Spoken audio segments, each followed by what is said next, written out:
Salam edukasi, salam inspirasi. Semoga mencerahkan dan mencerdaskan. Selamat berjumpa di channel 10 Menit Menginspirasi. Untuk teman-teman insan pendidikan, guru, orang tua siswa, mahasiswa, dan siapapun Anda yang memiliki rasa ingin tahu tentang pendidikan, persekolahan, dan pembelajaran.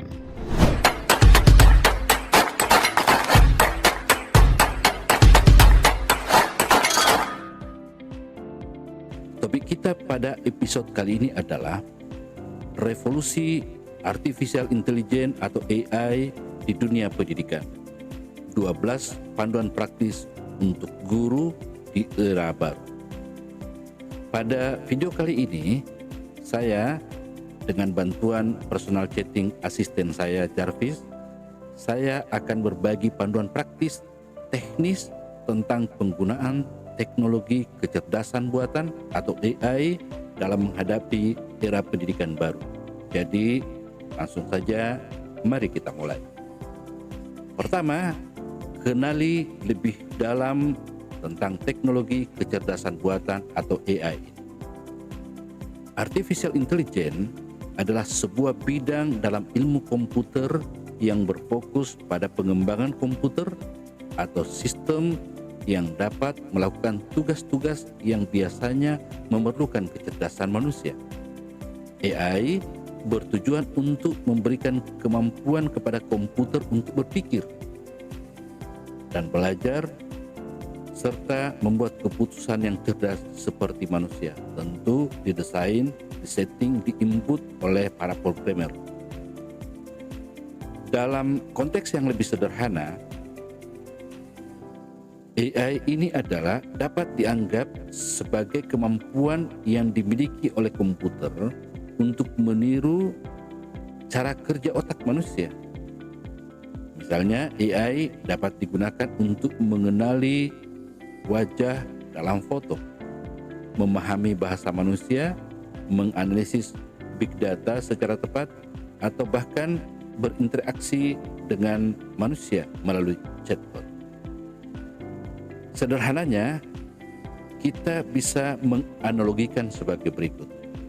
Bayangkan bahwa AI ini adalah seperti teman imajinasi kita, teman imajiner kita yang sangat pintar di dalam ilmu komputer.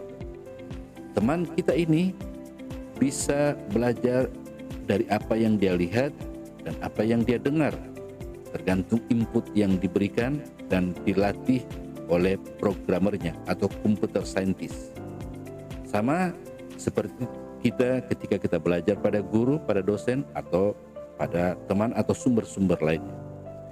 Dia juga bisa menjawab pertanyaan-pertanyaan dan membantu kita menyelesaikan teka-teki misalnya.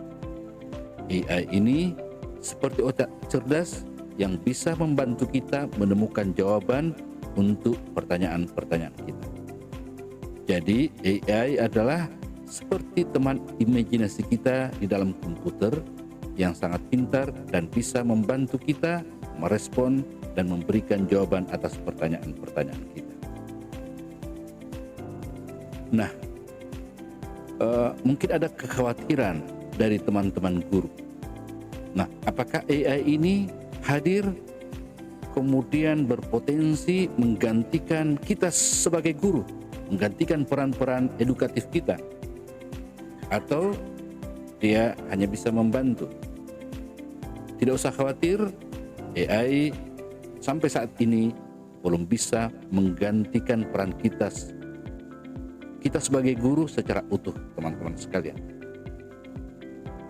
Manusia memiliki kelebihan yang sangat luar biasa yang diinstal, yang dimasukkan oleh Allah Subhanahu wa Ta'ala, pengetahuan, memori, rasa, emosi, empati, dan seterusnya yang tidak bisa ditiru oleh kecerdasan buatan ini.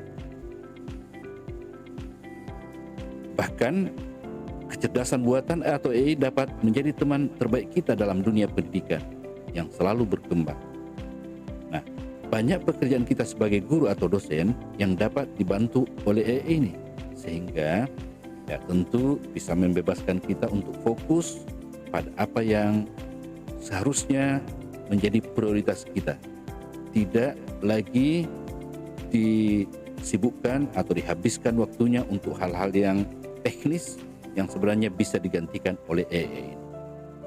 Nah, untuk menguatkan kekhawatiran teman-teman tentang pertanyaan apakah AI ini kemudian bisa menggantikan kita sebagai guru ke depan, camkan baik-baik bahwa masa depan pendidikan bukanlah persaingan manusia melawan mesin, tetapi tentang manusia bekerja berdampingan dengan mesin. Tidak usah khawatir, karena kita makhluk yang sangat luar biasa. Kita diciptakan oleh Allah, Tuhan yang Maha Kuasa, sedangkan AI ini diciptakan oleh manusia. Panduan praktis yang kedua, mulailah dengan hal yang simpel. Jika Anda baru mengenal AI, mulailah dengan mendownload aplikasi AI, lalu menggunakan fitur-fitur yang sederhana dan mudah digunakan. Misalnya coba gunakan chatbot GPT AI untuk menjawab pertanyaan-pertanyaan dasar dari kita atau bahkan pertanyaan dari siswa kita. Ketiga, gunakan prompt untuk berkomunikasi dengan robot termasuk AI ini. Dalam bahasa sederhana, prompt adalah sebuah perintah atau pertanyaan yang kita berikan kepada AI atau komputer untuk meminta jawaban atau respon dari AI ini. Prompt sering digunakan untuk meminta bantuan, informasi, atau bahkan saran dari AI ini. Contohnya, 1. Berikan saya definisi yang sederhana tentang fotosintesis dan contohnya dalam kehidupan sehari-hari. Yang kedua, bisakah kamu memberikan contoh cerita pendek untuk mengerjakan nilai kesederhanaan kepada siswa-siswa saya? Dengan prompt ini, berarti kita meminta AI untuk memberikan contoh cerita pendek yang dapat digunakan oleh guru untuk mengajarkan nilai kesederhanaan pada siswa kita. Contoh berikutnya, promptnya adalah bagaimana cara menjelaskan konsep gravitasi kepada siswa kelas 5 dengan bahasa yang mudah dipahami oleh mereka. Nah, berarti prompt ini meminta AI untuk memberikan cara-cara yang efektif dan mudah dipahami untuk menjelaskan konsep gravitasi kepada siswa kelas 5. Atau bahkan prompt yang lebih agak rumit lagi. Misalnya, apa strategi yang efektif dalam mengajar siswa dengan gaya belajar yang visual? Nah, prompt ini meminta AI untuk memberikan strategi-strategi yang efektif dalam mengajar siswa dengan gaya belajar yang dominan visual. Dengan menggunakan prompt tersebut, contoh seperti yang saya sebutkan tadi, seorang guru dapat memanfaatkan AI untuk mendapatkan inspirasi, sumber referensi atau tips mengajar yang dapat meningkatkan kualitas pembelajaran kita di kelas. Panduan praktis keempat, gunakan AI sebagai asisten pribadi. Jadikan AI seperti chatbot GPT AI menjadi asisten pribadi kita. Kita dapat mengajukan pertanyaan terkait materi pelajaran, meminta saran atau bahkan mencari sumber pendukung untuk topik yang sedang kita ajarkan. Panduan praktis kelima, kembangkan materi pembelajaran dengan AI. Manfaatkan AI membantu kita mengembangkan materi pelajaran yang menarik. Dapatkan ide tentang topik yang sedang tren, akses sumber daya tambahan, atau cobalah menggali lebih dalam tentang topik tertentu dengan menggunakan mesin pencari AI ini. Keenam, buat interaksi yang menarik. Gunakan AI seperti chatbot GPT AI untuk menciptakan interaksi yang menarik dengan siswa. Misalnya, Anda dapat membuat pertanyaan kuis, teka-teki, atau permainan pendidikan lainnya yang melibatkan AI sebagai lawan main. Luar biasa. Ini karena dia sudah bisa berinteraksi.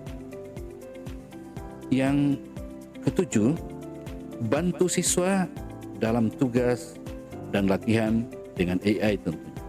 Jika siswa mengalami kesulitan dalam tugas atau latihan, kita bisa menggunakan AI untuk memberikan solusi dan saran yang relevan. Namun, tetap pastikan untuk tetap memberikan bimbingan dan pemahaman konseptual yang benar dengan menggunakan bahasa dan pendekatan sesuai dengan karakteristik dan kepribadian anak masing-masing, sesuai dengan gaya belajarnya, preferensi belajarnya, dan multiple intelligence apa yang dimiliki, termasuk modalitas belajarnya. Yang kedelapan, gunakan AI sebagai tambahan sumber informasi. Dengan AI ini, seperti chatbot GPT AI, kita dapat dengan mudah mencari dan mengakses informasi tambahan yang relevan untuk menambah pemahaman dan wawasan kita dan juga tentu siswa kita. Ini bisa menjadi sumber referensi yang berguna dalam pembelajaran. 9. Gunakan AI untuk melakukan evaluasi secara otomatis.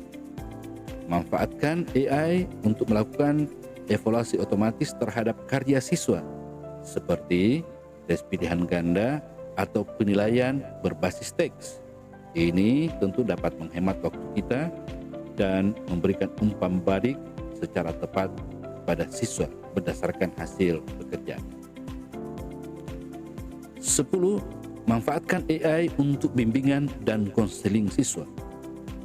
Jadi, sangat luar biasa perannya membantu guru bimbingan konseling, guru kelas atau wali kelas untuk melakukan bimbingan dan konseling. Nah, caranya gunakan fitur chatbot yang ditenagai oleh AI untuk memberikan bimbingan konseling kepada siswa, karena chatbot dapat memberikan nasihat, jawab pertanyaan, dan memberikan dukungan emosional bagi siswa. Jadi semakin banyak informasi perintah yang kita masukkan, memberikan gambaran tentang masalah siswa kita, maka AI ini bisa memberikan respon yang lebih spesifik lagi, atau bahkan dia dikatakan oleh orang seperti bernyawa, seperti ada emosinya. Bahkan teman-teman sekalian, secara ekstrim, karena mungkin gangguan psikologi, saat ini sudah ada orang yang mau menikah dengan AI itu karena dianggap dia bisa berinteraksi, bisa mengerti dengan dirinya. Ya, berbeda mungkin dengan orang lain, dengan manusia biasa dan seterusnya.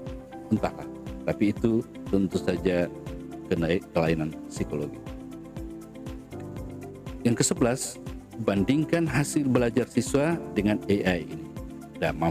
Caranya adalah memanfaatkan AI untuk membandingkan hasil belajar siswa dengan standar lainnya, dengan standar nasional misalnya, atau dengan capaian siswa lain di sekolah lain, atau capaian standar level kabupaten, provinsi, nasional, atau bahkan standar PISA secara internasional misalnya. Ini tentu akan membantu guru, membantu orang tua, membantu kepala sekolah, membantu dunia pendidikan mengidentifikasi keunggulan siswa serta area yang perlu diperbaiki. Mengapa? Karena dengan mengetahui potensi siswa, mengetahui standar di atasnya seperti yang sudah saya sebutkan tadi, berarti kita sudah mengetahui gap di antara keduanya. Lalu dengan gap yang ada, kita bisa mencarikan solusi alternatif atau bahkan mempercepat pencapaian sesuai dengan target yang telah kita patok sebelumnya. Yang terakhir, yang ke-12, gunakan AI untuk mendukung pembelajaran berbasis proyek. Dalam pembelajaran berbasis proyek, ya termasuk proyek penguatan profil pelajar Pancasila pada kurikulum Merdeka atau proyek penguatan profil pelajar rahmatan lil alamin untuk madrasah, AI dapat digunakan sebagai alat untuk mengumpulkan dan menganalisis data, mengidentifikasi tren atau pola, misalnya pola kerjasama, pola jawaban, sesuai dengan tujuan yang kita harapkan dari proyek tadi, dan memberikan rekomendasi untuk mencapai tujuan proyek. Teman-teman sekalian, itulah panduan praktis dan teknis tentang penggunaan AI dalam pendidikan. Sekali lagi camkan bahwa masa depan pendidikan bukanlah tentang manusia melawan mesin, tetapi tentang manusia bekerja berdampingan dengan mesin. Rekan-rekan guru, meskipun AI bisa menjadi alat yang berguna, maka tetaplah hadir sebagai pendamping dalam proses pembelajaran. Karena ada nilai-nilai yang tidak bisa ditransfer oleh AI dan itu dimiliki oleh guru. Misalnya empati, pendekatan, kasih sayang, dan seterusnya yang penuh emosional sebagai kita sebagai manusia, sentuhan manusia dengan manusia lain, sentuhan dari guru kepada siswa kita, sebagai guru dari yang berjiwa kepada yang berjiwa, seperti anak-anak kita. Kalau AI, dia hanya sentuhan teknis data dari AI pada kita secara kering tanpa sentuhan manusiawi lainnya.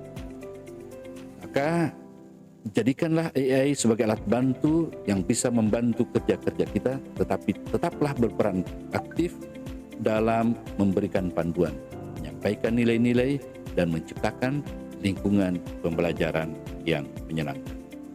Mari kita sambut tantangan dan peluang ini. Bersama-sama kita dapat membentuk masa depan anak kita yang lebih cerah seiring dengan perkembangan teknologi yang sangat pesat. Saya berharap ini dapat memberikan Anda inspirasi, memberikan kita inspirasi dan wawasan baru menghadapi era pendidikan yang terus berkembang. Jangan sia-siakan kehadiran AI ini, mulailah berinovasi, berakrab dengan AI, dan menciptakan pengalaman pembelajaran yang luar biasa. Sampai jumpa episode EduTalk berikutnya. Semoga konten ini membantu guru dalam mempraktikkan AI dalam proses pembelajaran. Selamat berkarya dan teruslah menginspirasi siswa-siswa kita. Akhirnya saya ingin menyampaikan bahwa jika teman-teman mendapat manfaat dari channel ini, silakan bagikan pada orang-orang yang dikasihi. Bagikan pula pada grup media sosial teman-teman. Dengan demikian, mereka pun bisa mendapat informasi, mungkin saja bisa terinspirasi dan tercerahkan. Karena berbagi itu indah, berbagi itu ibadah. Salam edukasi, salam inspirasi.